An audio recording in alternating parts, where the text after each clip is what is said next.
Ongitorri berriro, orain arte ikusi ditugu sortzaileak, artistak, sorkuntzari, arteari eta teknologiari buruz hitz egiten, eta lehen saioan komentatu dugun bezala, nik uste dut oso kuestio garrantzitsuak eta artearen mundutik kanpo ere esanguratsuak diren gai batzuk jarri dizkigutela mahai gainean. Bigarren atalean, txanponaren beste alde bati erreparatu nahi diogu. Ez da zerikusirik ez duen txanpon bat, baina bada beste alde diferente bat. Oraingoan esploratu nahi duguna humanitate digitalen ikerketaren, ezagutzaren eta ezagutza honen zabalkundearen alorra da. Eta horretarako lujo bat daukagu, UEUk eta Euskarazko Wikipediak elkarlan bat hasi dutelako, jada bigarren urtea daukana, erratutaz baldin banago, eta gaur ekarri ditugu elkarlan horren protagonistetako batzuk. Gaur gurekin izango ditugu Larramendi eta Autoridades Hiztegiak Wikidatara proiektua, entitate erosketa saretik eta ikusentzunezko eduki pedagogiko libreen esplorazio ikerketa. Hona ekarri ditugu haien guraso diren pertsona batzuk, baina haiei plaza utzi bainago Kepa Sarasolari eman nahiko nioke hitza, elkarlan honen berri eta aurten eman dituen lehenengo fruituen berri batzuk aurkezteko. Kepa, nahi duzunean. Kaixo, egunon. Hori, guztiz pozgarria dela, EUke eta Euskal Wikilarien elkartea eta udal euskal erateren artean sustatutako beka hauek fruitua eman dutela, eta oraintxe bertan egingo die horien fruituen aurkezpena. Eta guztiz pozgarria da, arrakasta horren atzetik etorri dela deialdi berri bat egiten dugula aurten. Urrian argitaratu zen deialdi hori, eta azaroaren 9 arte aurkeztu ziren 6 lan, oso pozik gaude. 6 proposamen aurkeztu ziren, eta batzorde ebaluatzaileak, epaimahaiak ebaluatu zituen 3 irizpiderekin. Beka hauetan 3 gauza lortu nahi ditugu. Batetik, ebaluatzeko irizpide bat izan zen, eskatzailearen eta zuzendarien kurrikulumak. Bigarrena, proiektuaren egokitasuna. Ia humanitate digitalak lantzen duten, ia ezagutza librea zabaltzeko balio duten.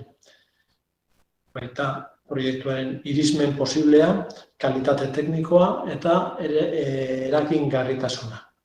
Hirugarren irizpidea da, ia noraino balio duen euskarazko ezagutza librea sortu. Erabiltzeko, elkartrukatzeko edota zabaltzeko. 3 irizpide horiek kontuan hartuta, orduan, epaimahaien erabakia izan da 2 poltsak ondoko proiektuei emateko. Batetik, txikiezi. Unibertsitateko irakasle gaiak lehen hezkuntzako ikasleak matematika arloan, Txikipedian, humanitate digitalen bidez trebatzeko proposamen baten diseinua eta validazioa. Matematikak eta Txikipedia. Wikipedia txikientzat.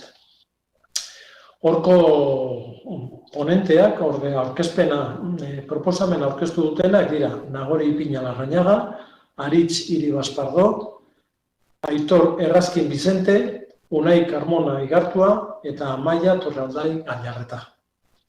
Zorionak haiei eta zorionak ere bigarren beka lortu dutenei, horre titulua da Emartistak, emakume artistak, emartistak, 2020. Wikipedian euskal emakumezko artisten presentziaren analisia eta ikusgarritasun interbentzioa. Horko proposatzaileak dira Maite Luengo Agirre eta Marina Arrantz Bonbin. Zorionak ere hauei. Eta animo, ia zelan ederra egiten duzuen 2020 tarte honetan, espero dugu datorren urtean abenduan zuen lana ere aurkeztualizatea aurten gaur lehengo urtekoak aurkezten ditugun bezala, eta hori gustatzen zaizkigu gaiak. Alde batetik matematika eta txikipedia uztartzen, elikatzen txikipedia matematikako kontzeptuekin, motibatzeko gazte txiki horiek, eta bestetik emakumezko artisten presentzia Wikipedian ikusgarriago jartzen. Merezi du. Lehen aurreko aurkezpena ikusten da ere ze potentzialitatea dagoen artean eta teknologia berriekin, humanitate digitaletan. Hoxe, ekiozue erronka horiei, aberastu Wikipedia alor horietan, teknologia digital berriei zukue atera ezazue. Irekitan gaude datorren urtean hemen honelako ekitaldi batean zuen ekarpenen berri jasotzeko. Nire aldetik, besterik ez, zorionak bi talde hauei. Mila esker Kepa, eta zorionak bihotz-bihotzez irabazle berriei. Guk zorionak esaten dugu, baina gauza bat da sari bat irabaztea, eta beste bat da sari horrek dakarren proiektua aurkeztu behar izatea. Posaren ostean lana dator, eta gaur ezagutuko dugu lan horrek zer suposatu duen.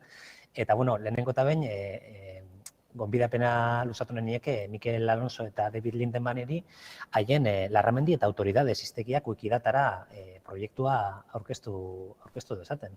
Nik igoko dizuet aurkezpena, Mikel, David, izan libre, kexatzeko, egin behar izandako lan guztiaz, eukindako denbora apurraz, kexatu zaitezkete libreki.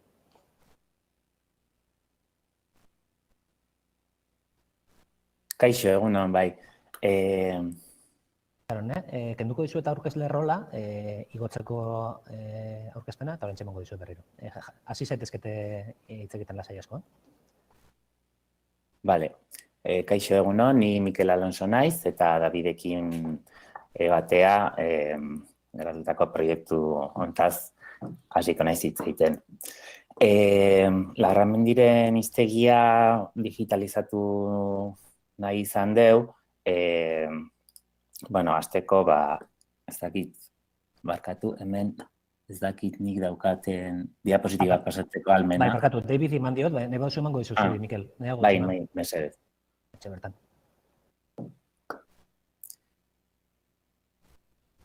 Vale, listo. Ikusten duzuen bezala, zuzeneko eta teknologiaren gauzak. Bai. Vale. Larramendin hiztegia euskaraz argitaratu zen lehen hizkuntz hiztegi orokorra da, eta euskal hiztegigintzan, garai modernoa hasiera eman zion, mende eta erdi baino gehiagoko tarten izan da euskararako erreferentzi gaiena, eta sakon aztertu izan da, baina baliatu izan dituzte bakarrik orain arte eskuz bildutako laginak. Hau da, ezin izan da erabili metodo kuantitatiboik.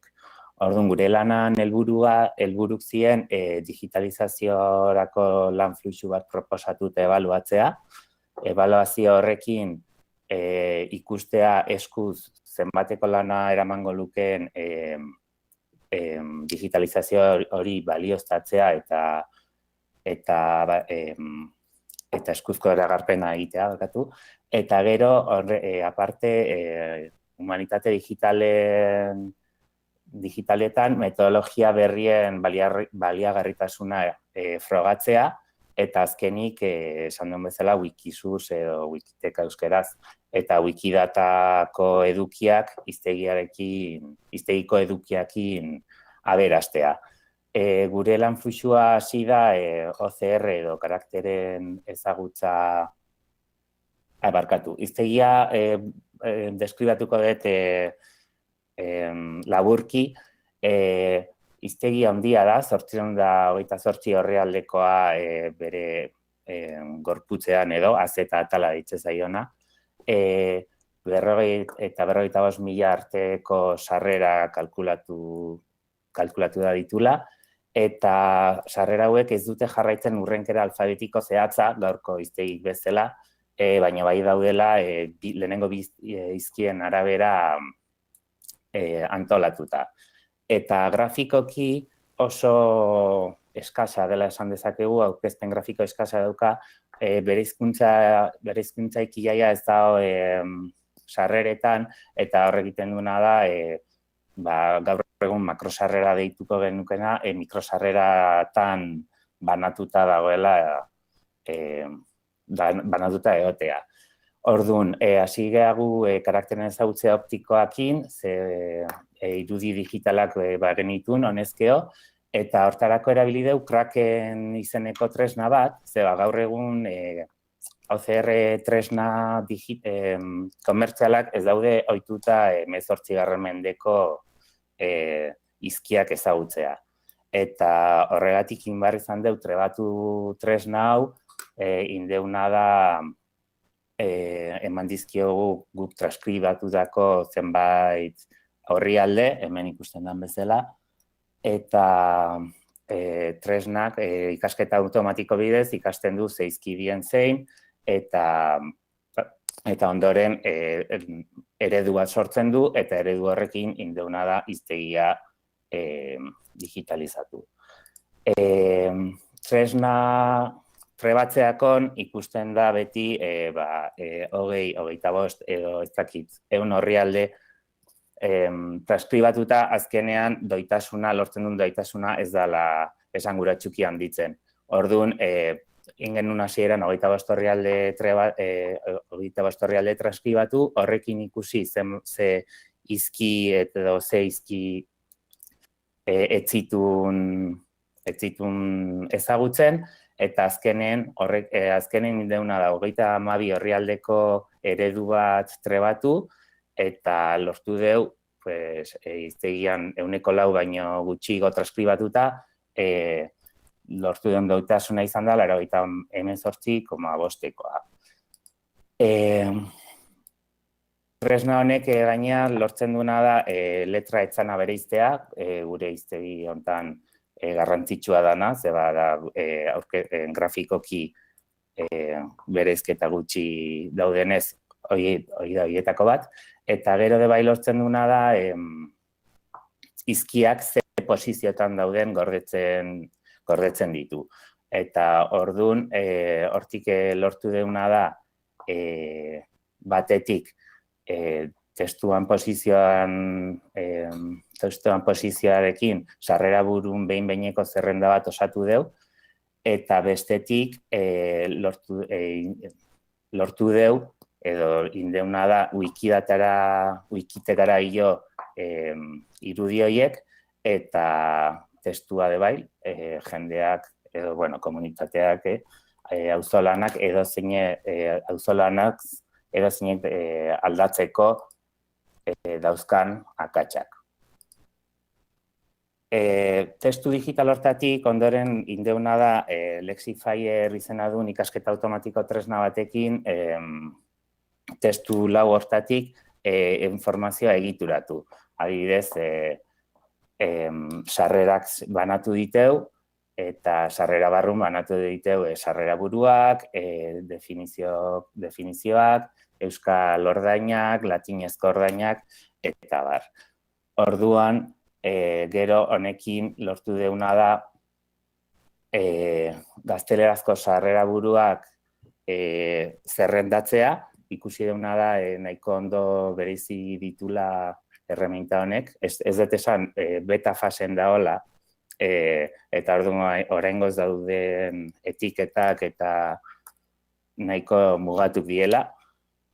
Gero, euskal ordainak ondo ezagutu ditu, baina letra etzanaz zeudenlako beste elementu batzuk de bai nahastu ditu euskal ordain bezala, baina, hori dena depuratzeko daukau. Eta gero, latinezko ordainak ez ditu hain ondo bereizi. Kontua da, emaitza hobek lortzeko, nahi deuna da, erabateko doitasuna daukan transkripzioa erabiltzea, etiketa sorta konplexua bat erabiltzeko aukera izatea, zeba nahiko mugatua izan da, eta tresna 10 orrialdekin trebatu baino, zeba haude bai ikasketa automatikokoa da, orrialdi gehiokin elikatzea edo. Eta nik uste, hori dela nire zatia. Bai, David, guain da zure itzamatizut. Bai, entzuten da, ez? Mesedez eman niri aldatzeko almena. Bitartean esango dut, hemen ikusten duguna dela proiektua hasi baino lehen ekoitzi genuen irudi bat, pixkat irudikatzeko nola nahi genduen heldu, ez? Hemen ikusten da autoridadeseko lemategia, hori Real Akademiak ematen du horrela, zehaztu gabe zenbat sarrera buru dagokion halako lema bateri, eta hemen ikusten da Larramendiren zatia, ez, oneri dagokiona, eta ikusten denez, ia lema guztiak Larramendirenean ere agertzen dira, batzuk ez, eta hemen ez da kasu hori agertzen, baina hainbat lema agertzen dira Larramendin eta autoridadesen aldiz ez.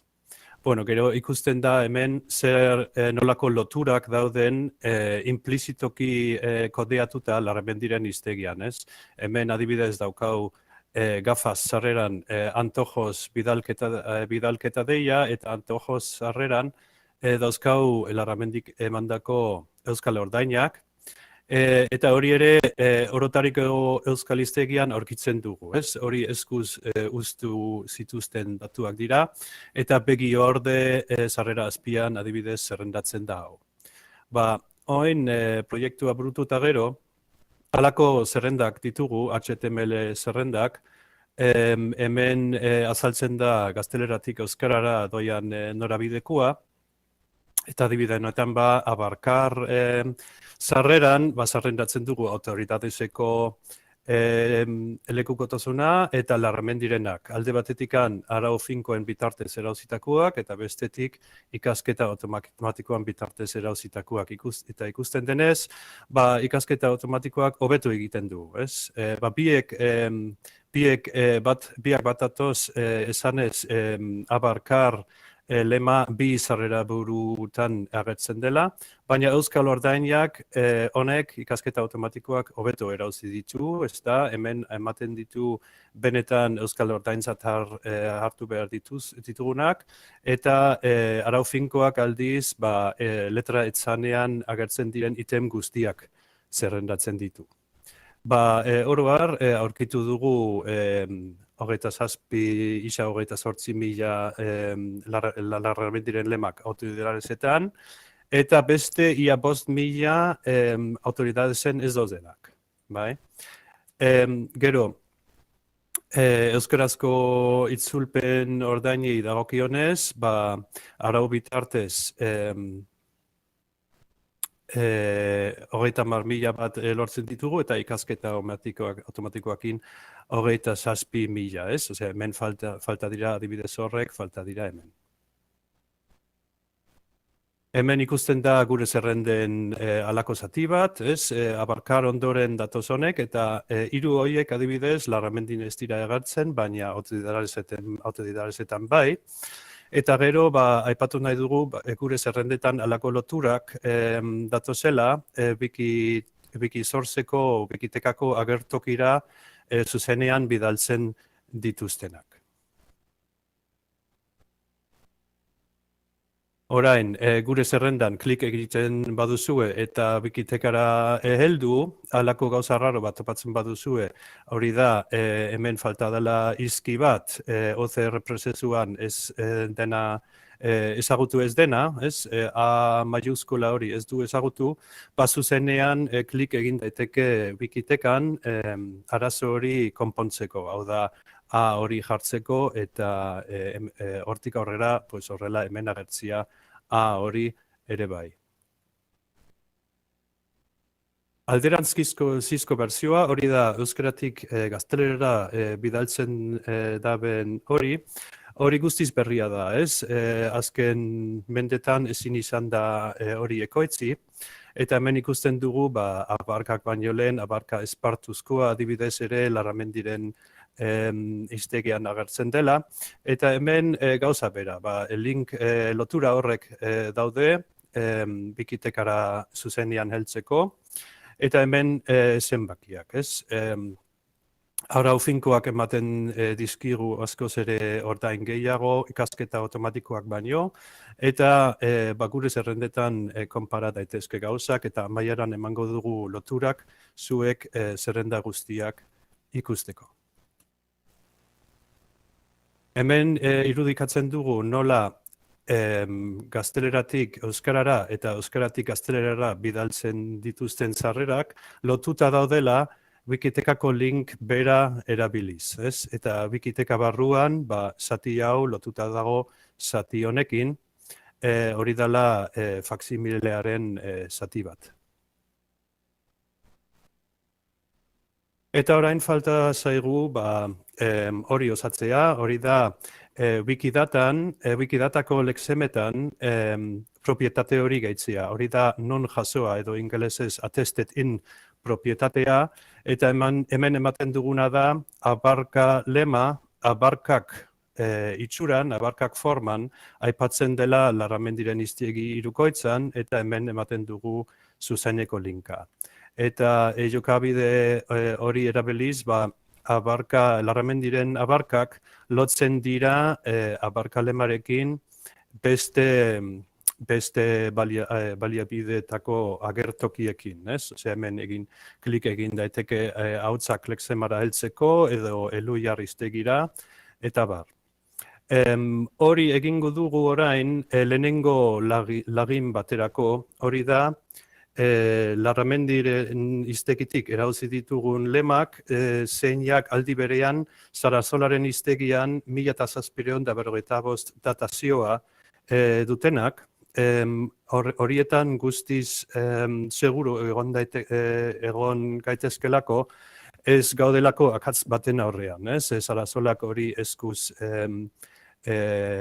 egin du, eta berak egiaztatzen badu Larramendiren lema hori agertzen dela, hori evidentziatzat hartzen dugu ez gaudela akatz baten aurrean, baina post edo part of speech kategoria gramatikala egiaztatu behar dugu horretarako.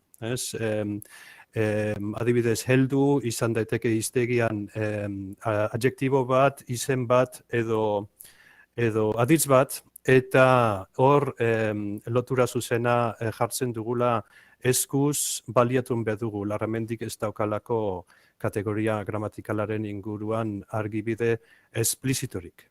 Gero konpondun behar duguna da aspererarena, hori da lema bat H gabe agertzen bada Larramendin, gehienak H gabe agertzen dira, baina H agertzen da bestalde batzuetan.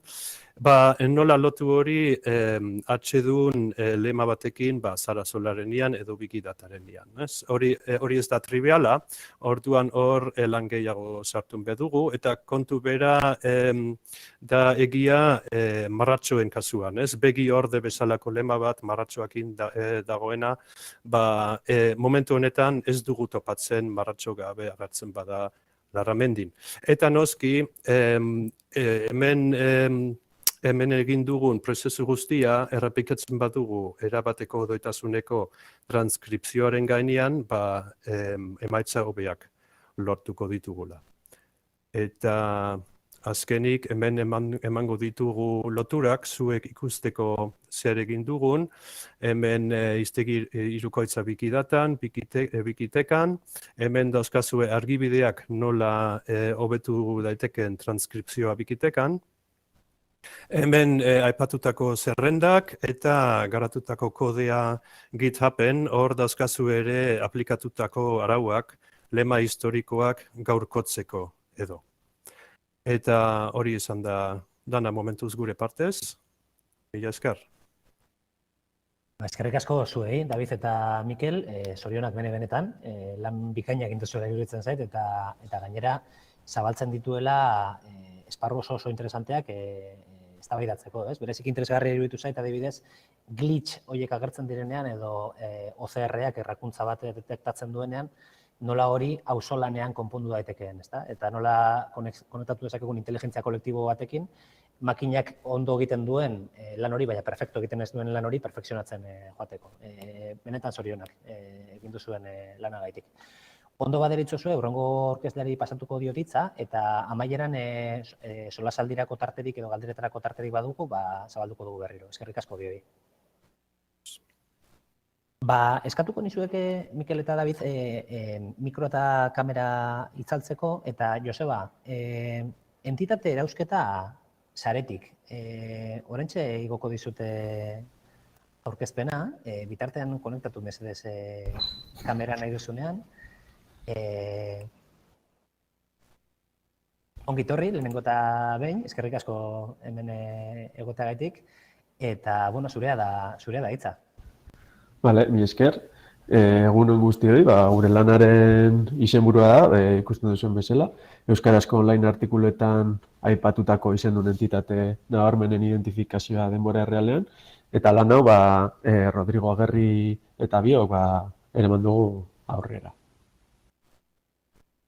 Vale, titulo ponposo honen atzean edo, azkenean dagoen asmoa da euskerako edabidetan zein buruz hitz egiten ari den identifikatza edo konkretuki ze pertsonen inguruan edo. Azkenean, astean zehar zer esana eduki duten pertsonak identifikatu nahi ditugu, eta gero pertsona hauekin Wikipedian sarrera batzuk sortu edo wikilariek edo pertsona horien inguruan idazten hasteko edo. Bale, honen atzean dagoen teknika edo, izendun entitateen identifikazioa, da nolabait pertsona, toki edo erakundeak identifikatzeko ahalmena edo sistema bat.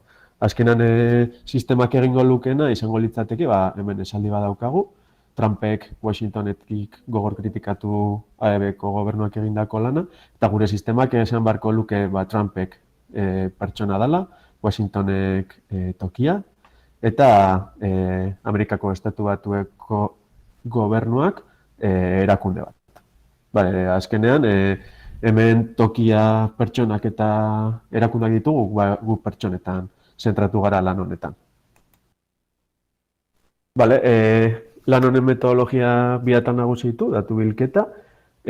Azkenean edabideak identifikatu behar ditugu, zeinetatik datuak jasoko ditugun, eta gero albiste hauen tekstua edo jasoko genuke.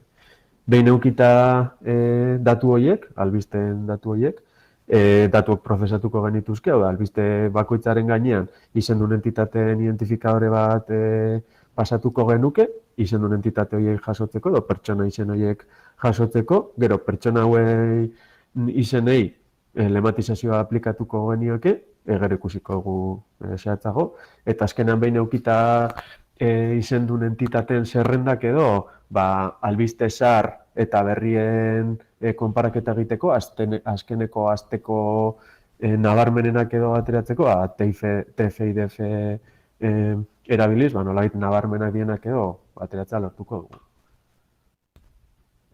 Datu bilketari begira, egunkari hauek nolabait entzuten ditugu, berria, argia, zuzeu, sustatu, EITB, naiz, Grupo Notiziaseko aldizkari guztiek, online aldizkariak, eta El Correo Diario Vasco eta guzti horiek. Horiek entzuteko edo MSM crawlerra erabiltzen dugu eta RSS loturak nolabait erabiltzen ditugu albiste horiek jasotzeko. Azkenean, astero gutxi gora bera 1000 artikulu inguru jasotzen ditugu, eta nolabait guk jasotzen ditugun datuak hola daude ordenatuta. Edabidea gordetzen dugu, ze datatan jaso den, hizkuntzatan izan den albistea, batzutan gazterazkoak sartzen dira, orduan filtratu behar dugu hizkuntzen arabera ere, titularra gordetzen dugu, edukia, hau izango dela guk erabiliko duguna berez, eta lotura. Hau da, albistera june badagu, lotura ere eukiko genuke. Behin ja datuak ditugula, esan bezala, izen entitateak identifikatuko ditugu, edo pertsonak, eta horretarako bi sistema ezberdin erabili edo konparatu ditugu, eta azkenean honena edo aukeratu dugu. Azteko ISAPAIK edukiko genuke, ikasketa automatikoan oinarritu dugu sistema bat, pertsotraian algoritmoarekin, eta bestetik FLAIR-BMC, hau ere ikasketa automatikoan eta zehazki ikasketa sakonean edo sabre neuronaletan edo oinarritatuko sistema edo izango litzateke. Sistema hauek, aipatu bezala, ikasketa automatikoan oinarrituta daude eta azkenan honek esan nahi du nolabait korpus bat erabiltzen dugula sistema hori elikatzeko edo sistema horri irakasteko, eta gero korpusaren zati bat erabiltzen dugu testeatzeko. Hau da, nola egiten duen, nola dabilen benetan. Orduan, hemen taulak ikusten ditugu, F bat eskorea edo erabiltzen dugu ebaluatzeko, eta nolabait entrenatzeko eta testeatzeko eiek korpusa den gainean egin dugu, hau da, izen entitateak identifikatuta eskan korpus baten gainean, eta nolabait Flare BMC emaitza hobeak edo ematen ditu. Hemen adibidetxo bat ekarri zuen, nolabait errore azterketa ikusteko nola egiten duen sistema bakoitzak eta zertan egiten duen akatsa sistema bakoitzak. Troy Pierce, Alderdi Demokrataren presidenteak, barkamena eskatu du eta emandako datuak zuzenak direla ziurtatu du CNN telebistakatak egindako adierazpena. Kasu honetan, Isapaitzek, Aiogako Alderdi Demokratikoa bi entitate horiek, entitate bat bezala aukeratu ditu, eta Troy Pierce ez du aukeratu. Bestalde, Flare BMC, kasu honetan dena ondo identifikatu du, eta nola hemen erakusteko, azkenean hemen zenbaki batean ikusten ditugun nolabait neurriak edo, errealitatean zer suposatzen du. Ikusi dugun bezala, izen entitateak identifikatzerakoan, Aiogako eta demokrataren bezalako deklinabideak sartzen dira. Orduan, hurrengo pausua izango litzateke, deklinabide hauek edo kentzea. Horretarako, lematizazioa erabiltzen dugu, eta horrekin hitzaren forma kanonikoa lortuko genuke. Adibidez, Trumpen gana, Trump. Orduan, izenak prozesatzeko nolabait asko errazagoa batez ere euskerak deklinabide pila dazkala. Hemen kasu honetan, adibidean ikusten duzue, leheno erabilitako adibidean, nolabait asmoa Aiogako Iowa eta Alderdi Demokrataren Alderdi Demokrata. Hori ere egiten dugu, behin izen entitate identifikatua, lematizatzen dugu, nolabait forma kanonikoak edo lemak lortzen ditugu, eta hurrengo pausua izango litzateke izendun entitate berri eta aipatuenen aukeraketa egitea. Hau da, guk bi kolekzio edo dauzkagu albisteenak, o albisteen izen entitatenak, eta nolabait albiste berriak konparatzen ditugu albiste zaharrekin. Eta hemen adibide bezala jarrita, imaginatu zazue albiste zaharretan eta albiste berrietan lehenengo errepikatuenak edo bost hauek direla eta albiste berrietan beste bost horiek.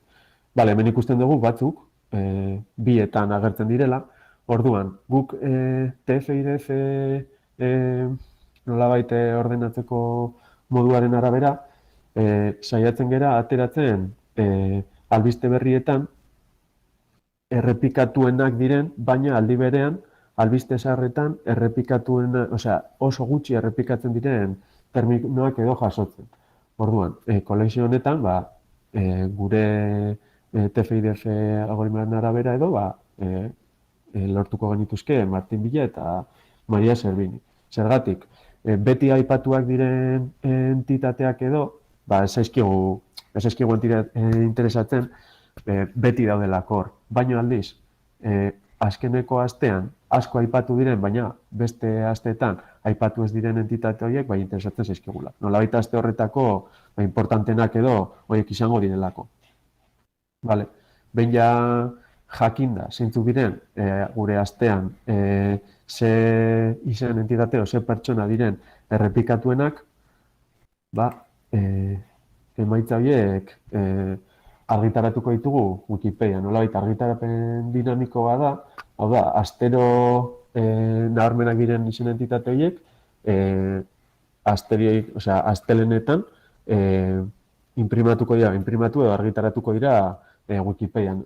Hemen nahi baduzue, hau da Wikipediako horria, eta zuek ikusi dezakezue. Hemen adibidea, adibidez aste honetan, hauek izan ziren nolabait nabarmenak, eta beste aste honetan, beste horiek. Eta orain ari gara nolabait zerrenda horiek moldatzen, eta nahi duguna da bestelako Wikipedia, osea, beste hizkuntzetako Wikipedietan dauden artikuluekin nolabait erlazionatzen, baldin eta euskarazko Wikipedian agertzen ez badira, eta ere, aukera ematen dugu, zirriborro bat edo idazteko. Zirriborro honetan agertuko zaiku izen entitate edo pertsona horren izena, eta baita ere, ze albisteekin edo, albistetan edo, aipatu izan den pertsona hori. Eta taula egiten, Rodrigo eta Anitaz aparte, Kepa Sarasola ere ibili da hor, jotake. Hau emaitzak argitaratzeko modu bat, eta beste modu bat ere, izan dugu nolabait izen entitate guztiak, gure kolekzioan dauden izen entitate guztiak, nolabait berri eta zahar artean konparatzeko mapa, izen entitateen mapa bat edo. Hemen eskerreko goiko izkina honetan agertuko litzaizkiguke aipatuenak diren entitateak eta nabarmenenak direnak, eta hauek gero hemengo izenak gero izango dira Wikipedian azaltzen diren horiek. Hemen ekiko genituzke beti aipatzen direnak. Eta hau ere Wikipediako horritik esteka bat deitzen dela emaitza interaktiboak, eta hortik ere nolabait atzigarri dago.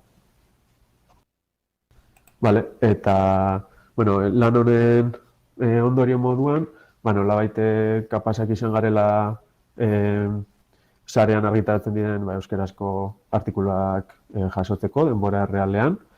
Gero euskarazko edukietan, ikasketa sakonetan oinarrituako sistemak edo aplikatu dira, pertsonen izenak edo identifikatzeko. Eta azkenik emaitzak edo modu publikoan eta denbora errealean publikatuak direla, Wikipedia baliatuz. Eta emaitzen, lana egindako proposamenekin edo, Ekai aldizkarian artikuluak bidali dugu ere. Eta bukatzeko, eskerronak ematea Udako Euskal Unibertsitateari eta Euskal Wikipediako Kultura Elkarteari guleran nago edo diruz laguntzagatik. Eta hau izango litzateke dena. Eskerrak bueltan, eskerrik asko zuei eta zorionak benetan aurkeztu duzuen lanagaitik eta egin duzuenagatik. Lehen bezala, galdera asko sortzen dizkit, asko, erdiaren erdia ulertu dudalako, ez delako espezialista egin duzuenean, baina ulertu dudanagaitik, iruditzen zait oso lan txalogarria egin duzuela, eta berezik interesgarria iruditu zait, tresna guztiak zerotik sortu beharren eta gurpila asmatzen ibili beharrean ze gaitasun agertu duzun, hor existitzen diren ikasketa automatikorako tresna eta sistema diferenteak erabiltzeko eta aplikatzeko, azkenean hizkuntzaren idiosinkrazia bati, ezta? Aipatu duzu euskarak deklinabide asko dituela, imaginatzen dut horre egokitzapen batzuk eta egin behar izan direla. Galdera asko ditut, baina bezala, iruditzen bazaizu, Lander Arretxeari pasatuko diogu hitza eta gero amaieran sola salditxo baterako tartea irekiko dugu. Eskerrik asko berriro Joseba eta zorionak Rodrigo ere bai. Mi esker.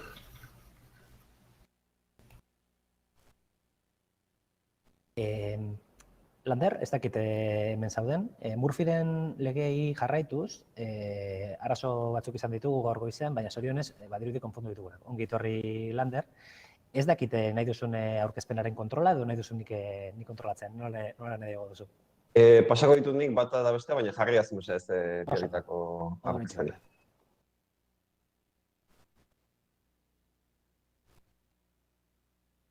Ados, hasi naiteke beraz? Nahi duzunean, zure da hitza. Hemen, mila esker.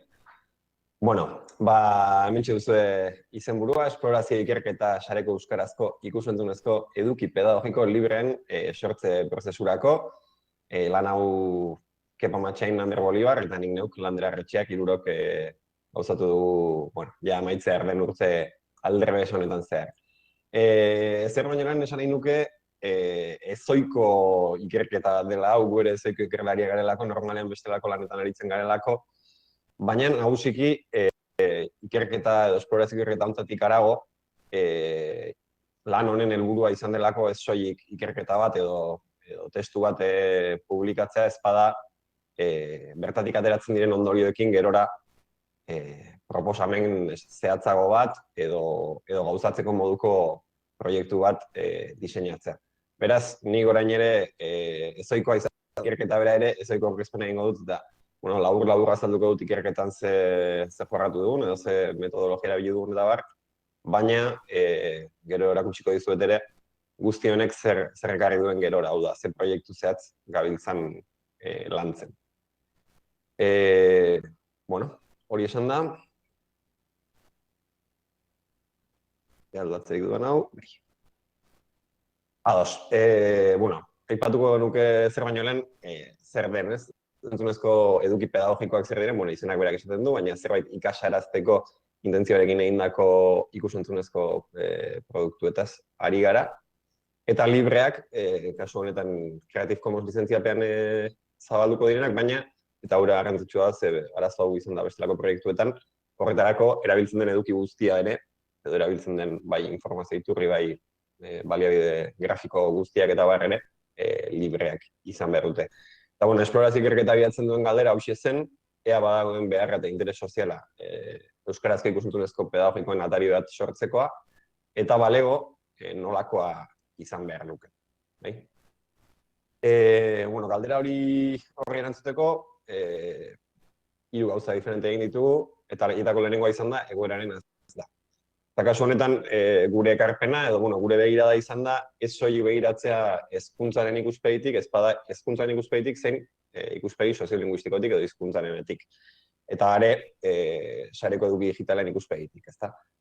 Egoeraren azterketa hori eginez, azken urteetan oso nabarmena den joera bat datuak atera ditugu, handik eta hemendik, nolabait ikusteko ea zen neurritan dagoen justifikatua halako atari baten premia.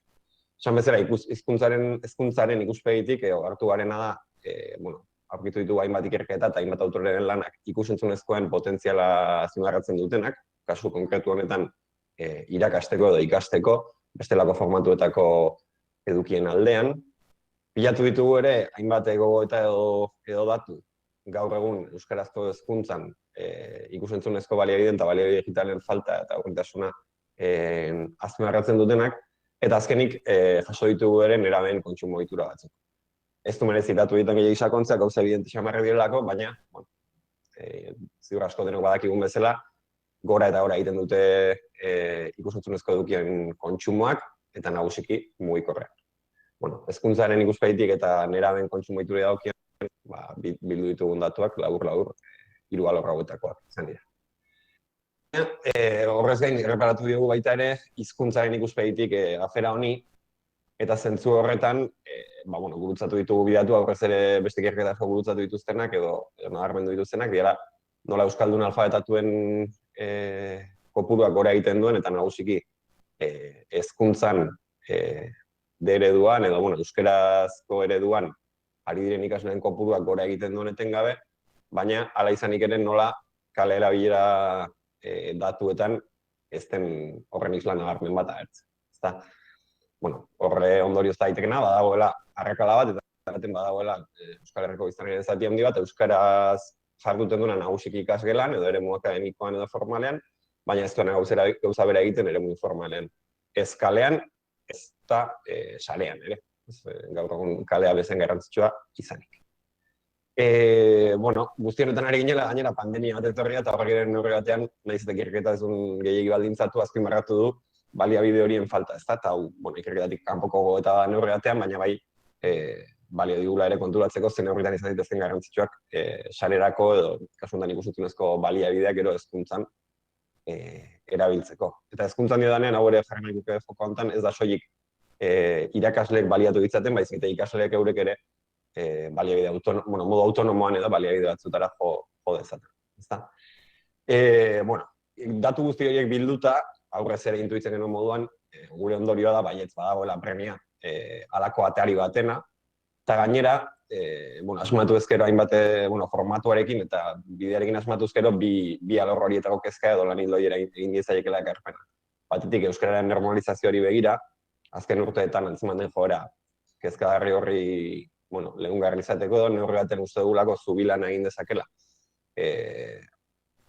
Eremu akademikoa eta eremu informalaren artean, eta bestetik hezkuntzako baliabide urritasunari berari, ezta? Gaur egun irakasleek eta ikasleek ez dutelako euskerazko nahi beste baliabide, haien ikasketan edo irakaskuntzan kasuntan sakontzeko. Orduan, behin datu horiekin premia justifikatuta, saiatu gara nolakoa izan behar duen erantzuten, edo ezaugarri bete behar dituzten erantzuten. Nolakoa izan behar luken gainera, hain justu bi helburu hori erantzuteko. Ez soilik hezkuntzarako baliagarria izateko, baizik eta eragiteko ere hizkuntzaren hizkuntza erabilera eta ezagutzen arteko arrakala horretan. Da zer egin dugu horretan, beste hizkuntza komunitate batzuetako ereduak aztertu ditugu, eta bestetik Euskal Herrian gauzatu diren proiektuen azterketa egin dugu, 3 elkarrizketatan oinarrikoa. 3 dira aztertu ditugu nazioarteko ereduak, 3 atari esango dugu ikus-entzunezko eduki pedagogikoa sortzen dutenak, eta dira Khan Academy, TED Education eta Academia Play.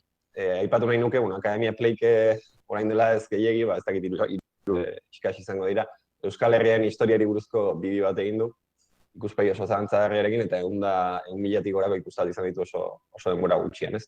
Hori ere bada pixka bat, atari honen justifikazioaren beste parte bat, nola guk kontatzen ez baditu gure historiak eta ez badaukagu eduki hori guk sarean beste batzuk kontatuko ditu. Baina hori esan da, 3 proiektu hauek badituzte haien berezitasunak, baina 3 beste elementu komun batzuk ere bai.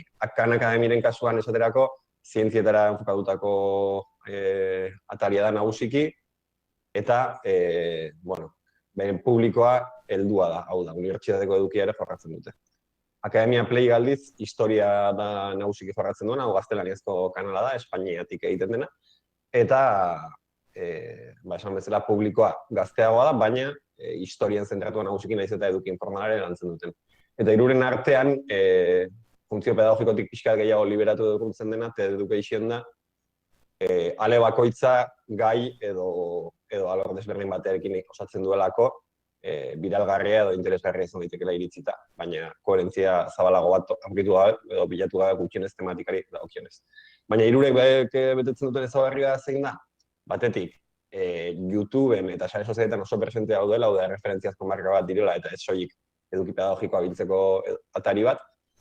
Eta bestetik, badutela batasun bat eduki guztiari ematen diena. Hau da, koherentzia bat estetikoa, formuan, sareko lenguaitik gertu dagoena 3 kasuetan, eta batasun bat ematen diona proiektu guztiari, ezta? Bideo bakoitza individuala balin bada ere, erreferentziazko bihurtzeko errezesuna ematen duen batasun bat.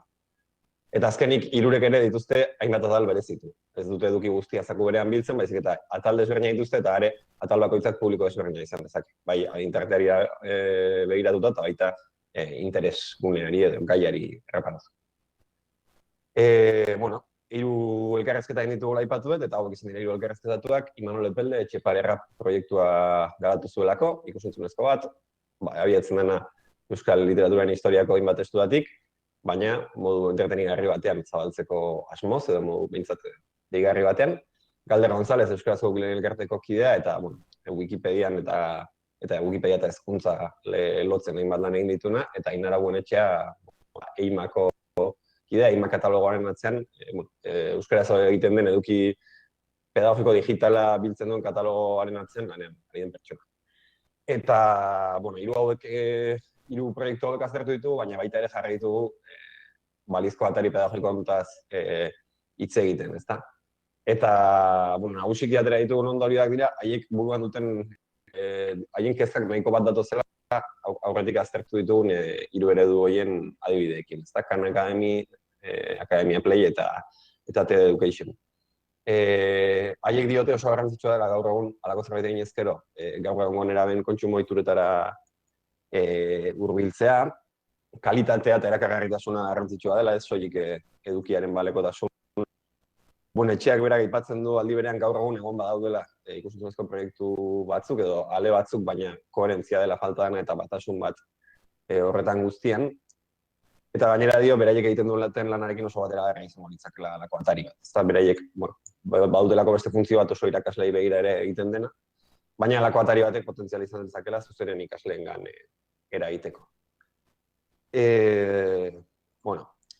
Esan bezala oso modu azalekoan nabila azaltzen hau guztia, interesa duenak ere guztaron argitaratuko da ikerketa aurrerago, eta bertan datuak eta eta guztiak modu xeagoan aurrituko dituzue. Baina, aipatzen duen bidetik ondorio nagusiak bi azterketa egungo kontsumo ohituretara hurbiltzearen garrantzia, edukia bat emateak daukan indarra referentziazko atari bilakatzeko, eta YouTube eta sare sozialetan presentzia izatea ezinbestekoa dela. Hau da, ezin dela bihurtu atari bat hor txokoan egongo dena, ezpada nerabeak eta gazteak gaur egun egunerokoan dauden toki horietan bertan egon behar da proiektu.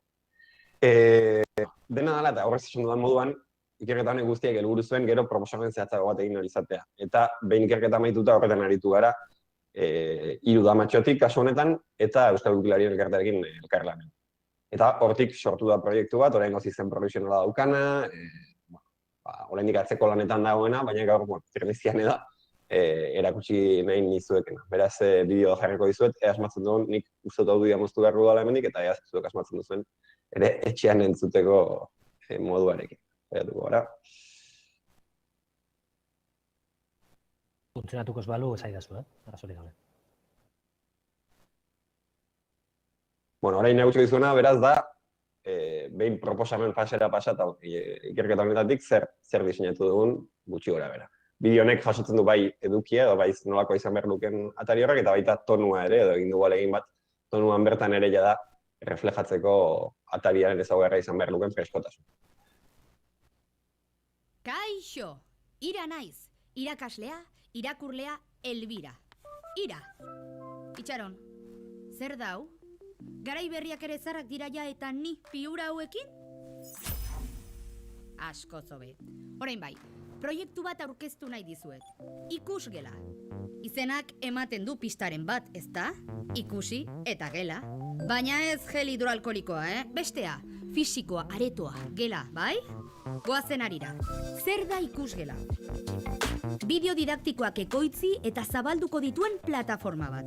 Eta erronka potolo bat du. Ikasaraztea inor aspertu gabe. Are gehiago, entretenituz. Eta nola egiten da hori? Bideo horiek sareko ikusentzunezkoen lengoaira eraman da. Laburrak izango dira animazio biziekin eta erreferentzia garaikideak tartekatuta. Joder, txori bat? Norentzat da, zertarako? Derrigorrezko hezkuntzako ikaslentzat informazioa eskurago izateko. Irakaslentzat baliabide gehigarriak eta deigarriagoak izateko. Sarean aktibo den edonorentzat haren jakinmina euskaraz eta bideoz asetzeko aukera izateko. Zergatik da estrategikoa? Estrategikoa, zeitz potoloa, 3 arrazoiengatik gutxienez. Zubi lana egin nahi duelako euskara ikasgelan bakarrik erabiltzen dutenek sarean ere euskaraz edukia kontsumitu dezaten. Badaudelako gai asko sekula ez direnak beste hizkuntza batzuetan kontatu ez kontatuko. Nork hitz egin behar du ez toka mairuz edo euskara batuaren sorreraz? Baliabide digitalak eskaintzen dizkielako ikasle eta irakaslei. Zer erakutsi digu pandemiak? Behar dituztela. Eta lehen bailen. Nork bultzatzen du? Batetik Euskal Wikilarien elkarteak. Jende serioa, profesionala eta jakintza librea zabaltzeko lanetan parekorik ez duena. Bestetik 3 damatxok. Jende... zera? Jatorra. Bueno, eta sarerako edukiak sortzen tematuta daudenez, baduena eskarmentu pixka bat alako kontuak egiten? Kombinazio polita, ez da? Nolakoa izango da? Euskaratik eta euskaraz. Hau ez dago azaldu beharrik, ez da? Erabilgarria. Kontuan hartuko du hezkuntzan zer lantzen den. Balio dezala gai bat ikastea ahaztu zaion ikaslea azken orduan salbatzeko. Librea. Wikipediakoek behartzen gaituztelako. Ez, broma zen. Edukia erabili eta berrerabiltzeko modukoa izan dadin han eta hemen zabaltzeko. Eskuragarria. Ez gara gazteak gugana etorriko zain geratuko. Haiek dauden tokietara joango garaku. YouTube, Facebook, hantxe izango dira bideoak. Eta gainera, ikusgelak sareak astinduko ditu nik ulertzen ez ditudan plataforma horietan ere. TikTok eta Instagram. Erakargarria. Dena da gutxi gaur egungo nerabeak ez aspertzeko. Dagoen eta guztia jarriko dugu horren zerbitzura. YouTuberrak, animazio biziak, umorea, beharrezkoa dena. Hori da laburbilduz ikusgela. Aspertu gabe ikasteko bideoen plataforma.